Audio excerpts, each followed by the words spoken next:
Students हिन जी topic असां शुरू था कयूं उहा आहे फर्स्ट लॉ ऑफ थर्मोडायनामिक्स या जो ॿियो नालो आहे एनर्जी कंजर्वेशन लॉ। हेमहोल्ज़र 1947 में इनखे इंट्रोड्यूस कराए थो। हिन जी डेफिनेशन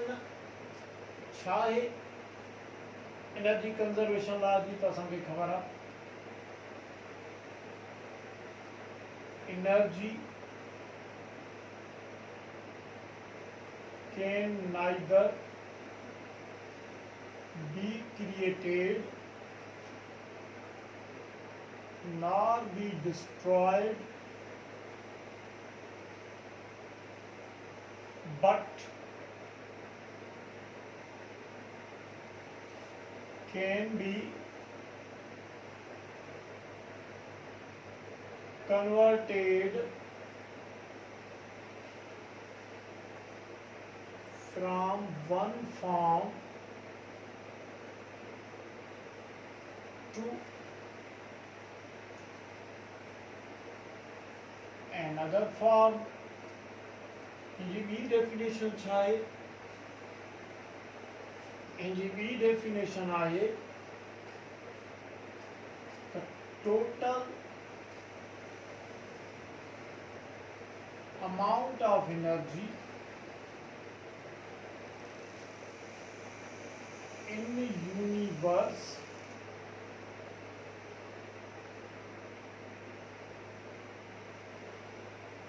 remains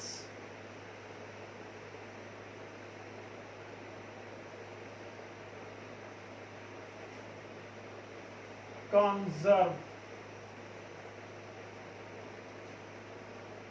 remains conserved। ये भी डेफिनेशन है तो कायनात में अमाउंट ऑफ एनर्जी कंजर्व आहे, न उनमें लॉस आहे न गेन। ॾिसो इनखे सम्झण लाइ स्टूडेंट्स तव्हांखे ख़बर आहे त एनर्जी चेंज जेका एनर्जी ट्रांसफरेंस थींदी आहे, एनर्जी जेका एक्सचेंज थींदी आहे उहा सिस्टम खां सराउंडिंग ॾे ऐं सराउंडिंग खां सिस्टम में थींदी आहे। कायनात सिस्टम ऐं सराउंडिंग जी कॉम्बिनेशन जो नालो आहे। हाणे ॾिसो जेकॾहिं सिस्टम खां सराउंडिंग ॾे एनर्जी रिलीज़ थींदी त फॉर्म पंहिंजा मटाईंदी, पर कायनात में त अमाउंट ऑफ एनर्जी साॻियो रहंदो, छाकाणि जेतिरी डिसअपियर सिस्टम वटि थींदी ओतिरी सराउंडिंग में अपीयर थींदी। अहिड़े नमूने सां जेतिरो अमाउंट सराउंडिंग खां डिसअपियर थींदो ओतिरो सिस्टम में अपीयर थींदो। फॉर्म्स खणी हूंदा तब्दील थींदा, पर कायनात जी अमाउंट ऑफ एनर्जी त तब्दील न थी न। तेरे माना त सराउंडिंग खां सिस्टम में अचे एंडो में या सिस्टम खां सराउंडिंग में वञे एक्सो में, कायनात जी अमाउंट ऑफ एनर्जी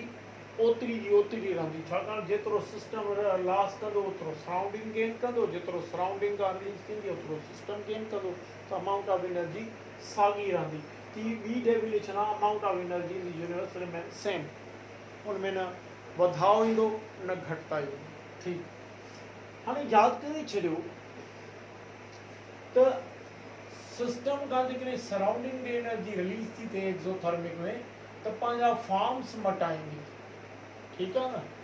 सराउंडिंग खां सिस्टम में ईंदी तॾहिं बि पंहिंजा फॉर्म्स मटाईंदी। त एनर्जी खे नाइदर बि क्रिएटेड नॉर बि डिस्ट्रॉयड जो मक़सदु आहे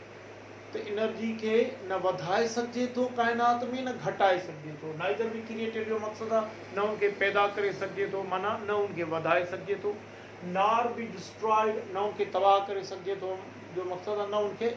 घटाए सघिजे थो। एनर्जी खे नाइदर बि क्रिएटेड नॉर बि डिस्ट्रॉयड जो मक़सदु इहो आहे त तवानाई खे न वधाए सघिजे थो न घटाए सघिजे थो, किथे कायनात में इन द यूनिवर्स। पर कायनात में इन एनर्जी फॉर्म्स खे हिकु फॉर्म मां ॿिए फॉर्म में तब्दील करे सघिजे थो। कॾहिं? जॾहिं सिस्टम खां सराउंडिंग ॾे रिलीज़ थींदी त एनर्जी जूं सूरतूं मटिबी, माना एनर्जी पंहिंजा फॉर्म्स मटाए थी। सराउंडिंग खां सिस्टम में ईंदी त बि पंहिंजा फॉर्म्स मटाईंदी। हाणे असांखे ॾिसणो इहो आहे, असां सपोज़ कयो ही पहिरियों केस खणूं था एंडोथर्मिक प्रोसेस जो, सराउंडिंग खां सिस्टम में एनर्जी एब्ज़ॉर्ब था कराए ॾिसूं, पोइ ॾिसूं त मैथमेटिकली एनर्जी जूं सूरतूं कहिड़ियूं असांजे साम्हूं थियूं अचनि, एनर्जी कहिड़ा फॉर्म्स पंहिंजा कीअं थी चेंज करे, उन ते हाणे असां गौर कंदासीं। हाणे हिते सपोज़ था कयूं हिकिड़ी गैस आहे, हाणे गैस ते कंसीडर था कयूं, यादि करे छॾियो ही हिकिड़ो सिलेंडर आहे। हाणे हिन में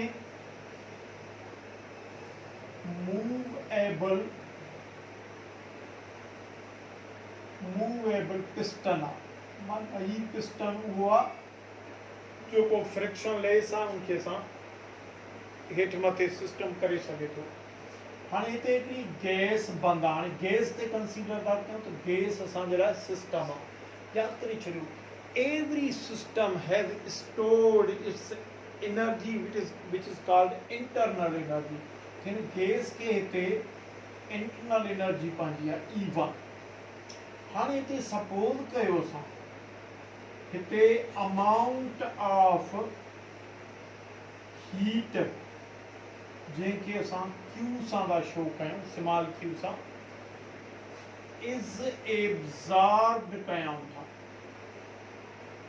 काॾां खां फ्रॉम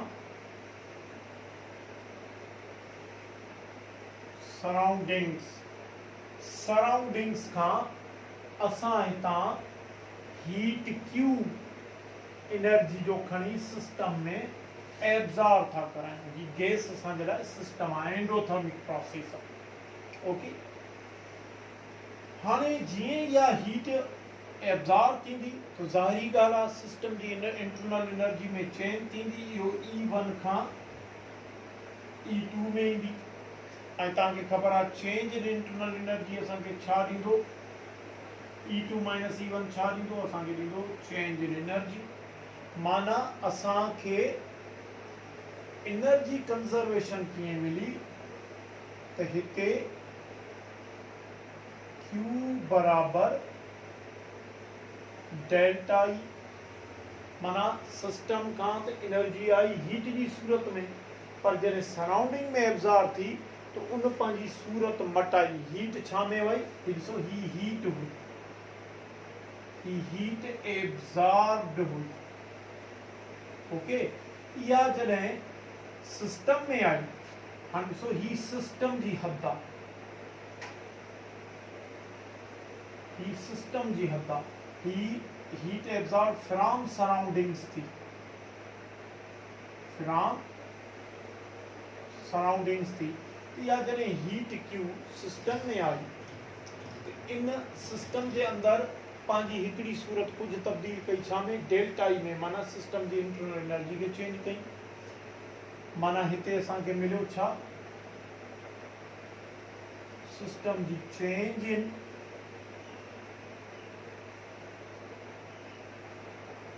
इंटरनल एनर्जी।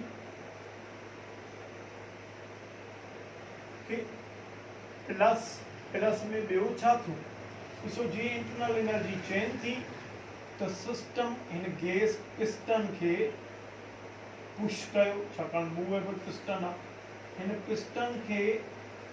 हिन हेतिरे डिस्टेंस ते पुश करे छा कयो, वर्क कयो W। तंहिंजी माना त जेका हीट सराउंडिंग्स खे आई उहा सिस्टम जे अंदरि जॾहिं एब्जॉर्ब थी त सिस्टम जे अंदरि हिते उन पंहिंजे पाण खे हीट जी सूरत में ज़ाहिर न कयो, पर पंहिंजा फॉर्म्स मटाया। कहिड़ा, हिकु त इंटरनल एनर्जी में, ॿियो प्लस सिस्टम जे वर्क में, वर्क डन में कन्वर्ट थी। तंहिंजी माना ॾिसो एनर्जी पंहिंजूं सूरतूं मटायूं। हाणे हीट सराउंडिंग्स खां एनर्जी हीट जी सूरत में आई, जॾहिं सिस्टम में वई तो उहा हीट जेका आहे पंहिंजी सूरतूं मटायूं, छा में, change in internal energy of system plus work done by system. माना एनर्जी जो अमाउंट साॻियो रहियो काइनात में, सिर्फ़ु सराउंडिंग खां सिस्टम ॾे फ्लो थियण वक़्तु उन पंहिंजूं सूरतूं मटायूं। इहो हुयो त energy can neither be created not be destroyed. Energy जॾहिं सराउंडिंग खां सिस्टम में या सराउंडिंग खां सिस्टम खां सराउंडिंग ॾे ट्रांसफर थिए थी त पोइ उनखे न वधाए सघिजे थो न घटाए सघिजे थो, but can be converted from one form to another form, पर उनखे हिकु सूरत मां ॿियनि सूरतुनि में तब्दील करे सघिजे थो, या एनर्जी कंजर्वेशन। अच्छा, हाणे असांखे एनर्जी कंजर्वेशन हिन में मिली, heat absorb is the sum of change in internal energy plus work done by system. तंहिंजी माना त वर्क जेको आहे इहो बि हीट एब्जॉर्ब जो ई फॉर्म आहे। वर्क छा आहे? हीट एब्जॉर्ब जो फॉर्म आहे। डेल्टा ई छा आहे? इहो बि हीट एब्जॉर्ब जो फॉर्म आहे। ठीकु आहे न? जेकॾहिं तव्हांखे MCQ ॾे heat absorb is equal to option A change in internal energy, B में वर्क, सी में बोथ, त बोथ। अच्छा, हाणे असां हिते ॾिसंदासीं हिन जी ही जेको नेचर ऑफ वर्क आहे W, work done by system,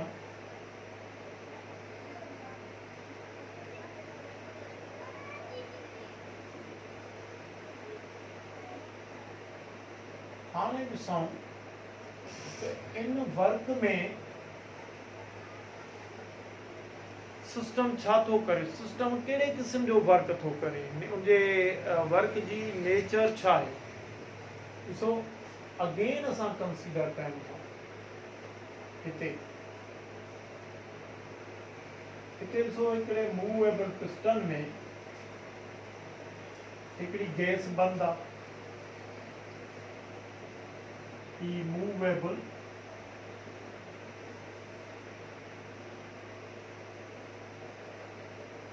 piston.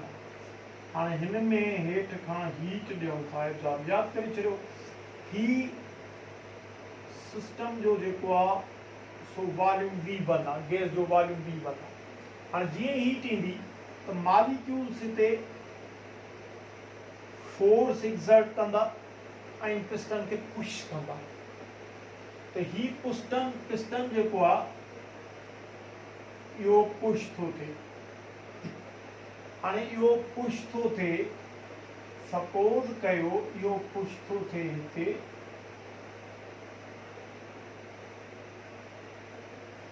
हेतिरे ताईं। हाणे हेतिरे ताईं ही थियो, हेतिरे ताईं पुश थियो, ठीकु। अच्छा, हाणे इन में हिन जो वॉल्यूम छा थियो, हिन जो वॉल्यूम तब्दील थियो, V2 थियो, वॉल्यूम त चेंज थियो। हाणे हिन हेतिरे ताईं छा कयो, डिस्प्लेस कयो पिस्टन खे, डिस्प्लेस्ड पिस्टन कयो, सपोज कयो स्मॉल डिस्टेंस D ते डिस्प्लेस कयो, त वर्क असांखे छा जी सूरत में मिलियो, वर्क असांखे मिलियो product of force into displacement. छाकाणि फोर्स ऐं डिस्प्लेसमेंट जी ज़रूरत तव्हांखे ख़बर आहे वर्क आहे। हाणे ॾिसो बाबा, तव्हांखे ख़बर आहे फोर्स प्रेशर बराबर फोर्स पर एरिया आहे, या असांखे ईअं लिखी सघूं था फोर्स बराबर प्रेशर इंटू एरिया। हाणे जेकॾहिं हिन इक्वेशन में फोर्स जी वैल्यू विझूं त पोइ ही थी पवंदो W बराबर pressure into area into displacement. तंहिंजी माना त प्रेशर, एरिया ऐं डिस्प्लेसमेंट जी प्रोडक्ट बि वर्क आहे। हाणे एरिया इंटू डिस्प्लेसमेंट तव्हांखे ख़बर आहे, एरिया इंटू डिस्प्लेसमेंट इहो वॉल्यूम हूंदो आहे, जंहिंजे करे हिन इक्वेशन खे असां ईअं लिखी सघूं था W बराबर PV, माना वर्क छा आहे, प्रेशर ऐं वॉल्यूम जी ज़रब। हाणे हिते ॾिसो वॉल्यूम चेंज थो थिए, सिंस वॉल्यूम चेंज। हाणे वॉल्यूम चेंज कीअं थो थिए, V2 माइनस V1 ही तव्हांखे ख़बर आहे V2 माइनस V1 खे असां डेल्टा V सां शो कंदा आहियूं उन्ही जे करे असां W बराबर P डेल्टा V लिखी सघूं था ओके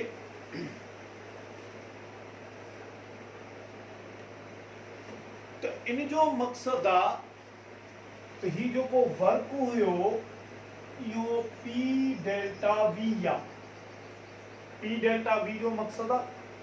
त प्रेशर के कांस्टेंट रखंदे सिस्टम पंहिंजो वॉल्यूम चेंज करे थो छाकाणि त डेल्टा P कोन्हे माना P कांस्टेंट आहे वॉल्यूम डेल्टा V थियो माना वॉल्यूम V1 खां V चेंज थियो हाणे जेकॾहिं असांखे हिन W जी क़ीमत P डेल्टा V मिली त पोइ असां हिनखे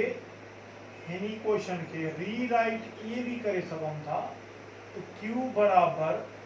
delta E plus P delta V माना ही जेको P डेल्टा V आहे इहो W जी वैल्यू आहे माना हीट जेका सराउंडिंग खां आई सिस्टम में उनजो कुझु हिसो एनर्जी चेंज में आयो कन्वर्ट थियो ऐं कुछ हिस्सो वर्क में कन्वर्ट थियो उन वर्क में सिस्टम प्रेशर कांस्टेंट रखी पंहिंजो वॉल्यूम चेंज कयो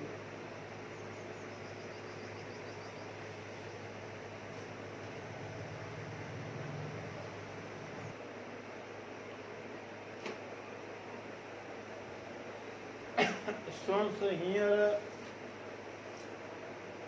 हीट एब्जॉर्ब कराईंदासीं असां सराउंडिंग खां सिस्टम में पर अंडर कंडीशंस पहिरीं कंडीशन आहे जेकॾहिं काइनात में हिते सराउंडिंग्स खां ॾिसो ही जेका हुई सा यूनिवर्स आहे यूनिवर्स छा आहे सिस्टम ऐं सराउंडिंग्स जी कॉम्बिनेशन हाणे काइनात जे अंदरि सराउंडिंग खां हीट सिस्टम में एब्जॉर्ब करायूं था पर कंडीशन कहिड़ी था अपनायूं सिस्टम जे वॉल्यूम के कांस्टेंट रखूं था if heat is absorbed into system at constant volume जो मक़सद वॉल्यूम के ज़ीरो करण न आहे पर वॉल्यूम के चेंज करण न ॾियो माना V1 के V2 थियण न ॾियो हाणे सिस्टम जे वॉल्यूम के फिक्स रखण लाइ असांखे हिते फिटेड या फिक्स्ड पिस्टन रखणो पवंदो छाकाणि त पिस्टन जेकॾहिं अपवर्ड मूव कंदो त पोइ त वॉल्यूम चेंज थींदो त पोइ त वॉल्यूम खे असां कांस्टेंट न रखी सघंदासीं वॉल्यूम जी चेंज खे ज़ीरो करिणो आहे त पिस्टन फिक्स रखणो आहे हाणे इन ते सपोज़ कयो असां सराउंडिंग खां हीट एब्जॉर्ब था करायूं एट कांस्टेंट वॉल्यूम ते त पोइ इहा हीट जी सिस्टम में एब्जॉर्ब थींदी त सिस्टम जी इंटरनल एनर्जी खे चेंज कंदी पिस्टन फिक्स आहे उन करे का बि वर्क थींदो ई कोन जंहिंजे करे एट कांस्टेंट वॉल्यूम ते जेकॾहिं सराउंडिंग खां असां सिस्टम में हीट एब्जॉर्ब कराईंदासीं त इहा रुगो सिस्टम जी इंटरनल चेंज जी सूरत में कंजर्व थींदी उन में कन्वर्ट थींदी पर वर्क डन उहो बि न थींदो उन खां पोइ heat absorbed into system at constant pressure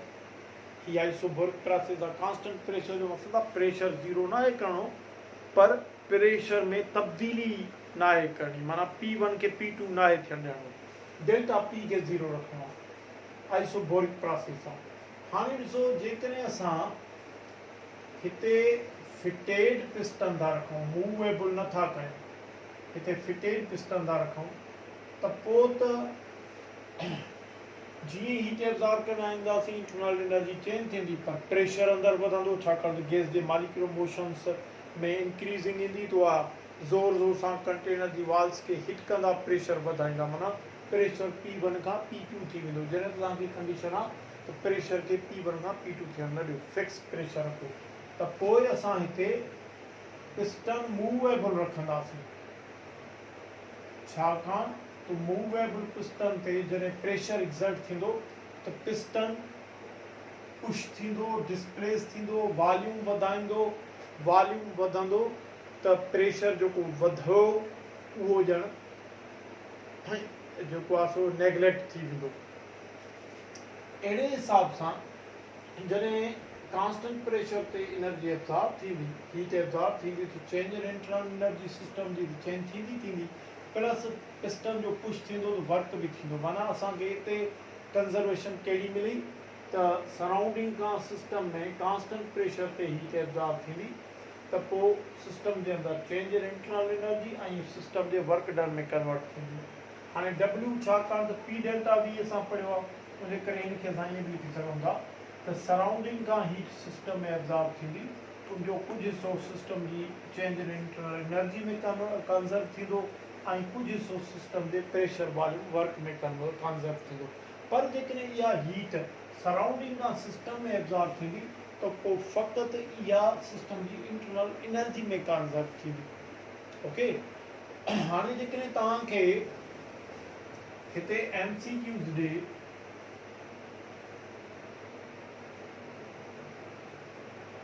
what is conservation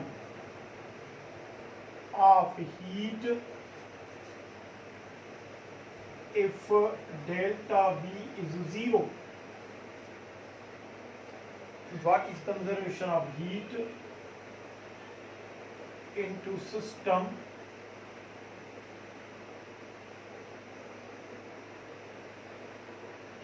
if delta V zero? तव्हांखे हिन में इहो सम्झणो आहे त कांस्टेंट वॉल्यूम आहे, वॉल्यूम में चेंज करणु नथो ॾे त पोइ हिते ऑप्शन ए में क्यू बराबर पी डेल्टा वी, बी में क्यू बराबर delta E plus P delta V, C में क्यू बराबर ओनली डेल्टा ई तो पोइ ओनली डेल्टा ई। अहिड़े नमूने सां तव्हांखे MCQ ॾेई सघे थो। ठीकु आहे, आइसोथर्मल असांजे सिलेबस में कोन्हे, न त असां उहो बि कयूं था। प्रोसेस आइसोथर्मल प्रोसेस असांजे सिलेबस में न आहे।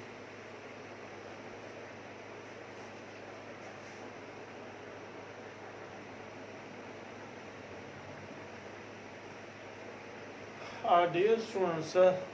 हाणे हिकिड़ो नओं टर्म पढ़ंदासीं, उहो आहे एंथैल्पी ऑफ सिस्टम। इनखे जेको आहे H सिंबल सां रिप्रेजेंट कयो वेंदो आहे, कैपिटल H सां। यादि करे छॾियो, it is sum of internal energy and work of system,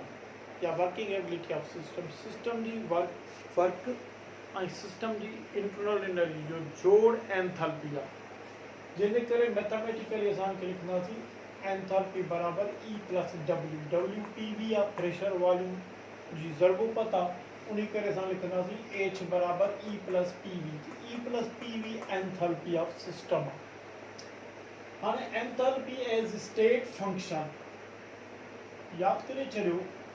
state function असां उन्हनि खे सॾींदाऊं जेके सिस्टम जी इनिशियल स्टेट खे बि डिस्क्राइब कनि त फाइनल स्टेट खे बि डिस्क्राइब कनि। हिन चैप्टर में इंटरनल एनर्जी भी स्टेट फंक्शन आहे, छाकाणि E1 भी आहे, E2 भी आहे, टेम्परेचर भी स्टेट फंक्शन आहे, वॉल्यूम भी स्टेट फंक्शन आहे, एंथैल्पी भी स्टेट फंक्शन आहे, छाकाणि उहा इनिशियल स्टेट के भी बयान करे थी, फाइनल स्टेट के भी बयान करे थी। अलबत्ता हिन प्रेशर में प्रेशर के स्टेट फंक्शन, हिन चैप्टर में प्रेशर के स्टेट फंक्शन तौर न असां कंसीडर कयूं। प्रेशर के जिते किते कांस्टेंट ई रखियो वियो आहे, जॾहिं त प्रेशर तॾहिं स्टेट फंक्शन थींदो जॾहिं प्रेशर P1 खां P2 यानी कि इनिशियल स्टेट के भी बयान करे सिस्टम जी के फाइनल के भी। हिते प्रेशर इहे ॻाल्हियूं नथो करे, जंहिंजे करे हिन चैप्टर में प्रेशर स्टेट फंक्शन न आहे। बाक़ी सेकंड चैप्टर में गैस जो प्रेशर आहे P1 खां P2 थिए थो त पोइ उते स्टेट फंक्शन आहे प्रेशर, हिते प्रेशर स्टेट फंक्शन आहे। अच्छा, हाणे एंथैल्पी स्टेट फंक्शन आहे because it describes initial state. हाणे इनिशियल स्टेट में H1 हूंदी as well as final state of system, final state में H2 हूंदी। अच्छा, इनिशियल स्टेट में हूंदी त E1 प्लस P1 जो वैल्यू रखंदी, छाकाणि त H बराबर E प्लस PV आहे। फाइनल स्टेट खे कीअं बयान कंदी है, H2 बराबर E2 प्लस PV2 सां बयान कंदी। उनखां पोइ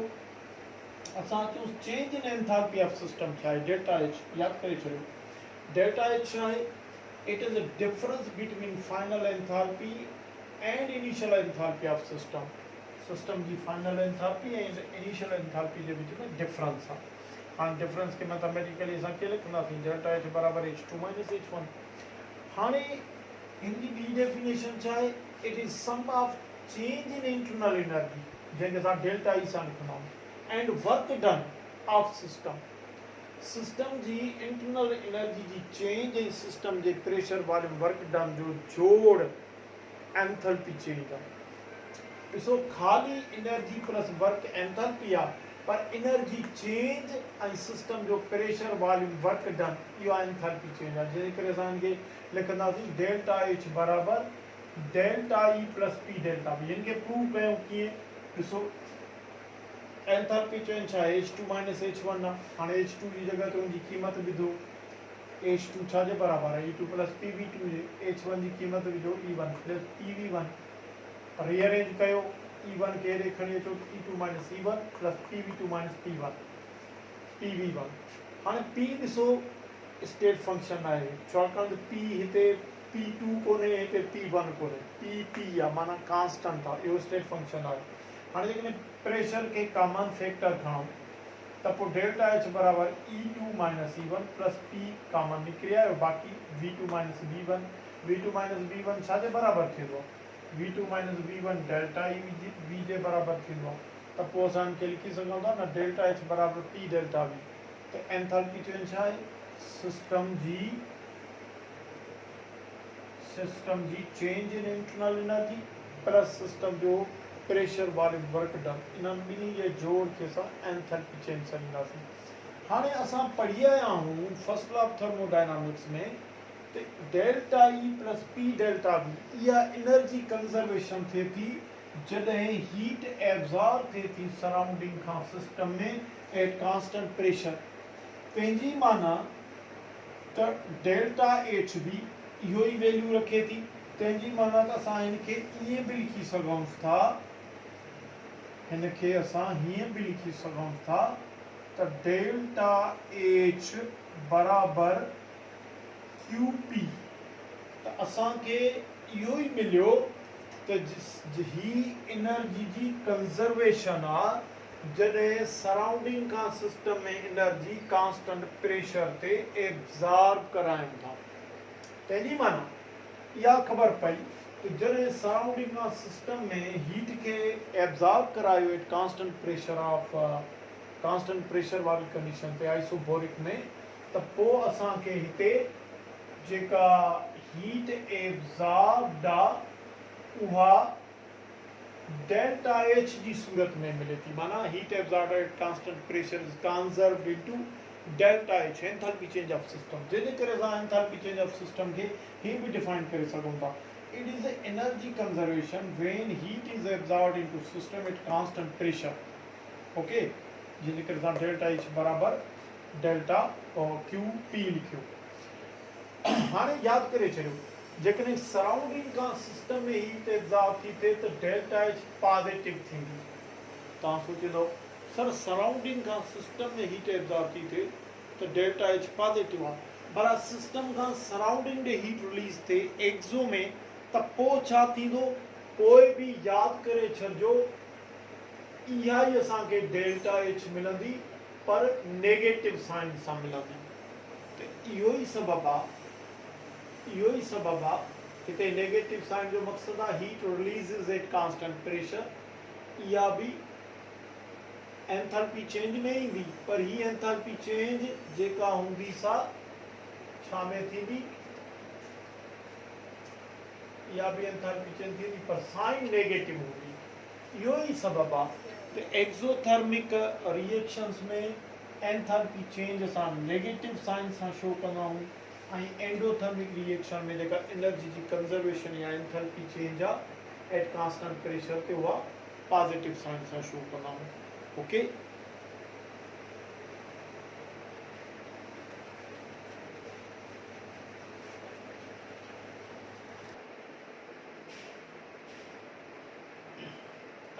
dear students MCQs in first of thermodynamics या heat absorbed at constant pressure या work done by system इनमें ताकि गुजरे ना उन साथ ही सकंदा 300 पहले तो live which is correct statement for work done by system when heat is absorbed into system at constant pressure delta P जो बराबर 0 जो मकसद है constant pressure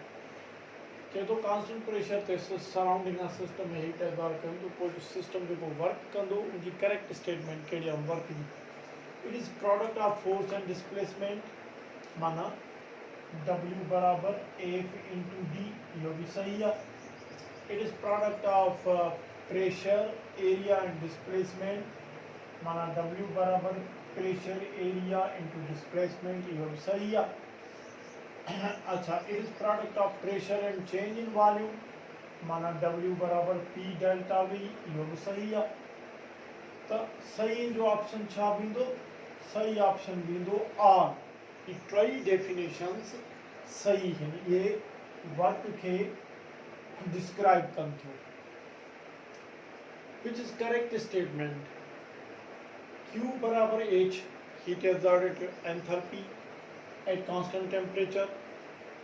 या heat absorbed is change in internal energy at constant pressure या heat absorbed is equal to enthalpy change at constant pressure तो असांखे खबर आहे heat absorbed at constant pressure is equal to enthalpy change of system तो जो correct option थी C train में देखो जी products of exothermic reactions are option is stable unstable या non spontaneous तो सही जवाब थी तो stable छाकाणि exothermic reactions में products stably ठहंदा आहिनि and exothermic spontaneous थींदा non spontaneous न थींदा आहिनि अहिड़े क़िस्म जा तव्हांखे MCQs ॾेई सघे थो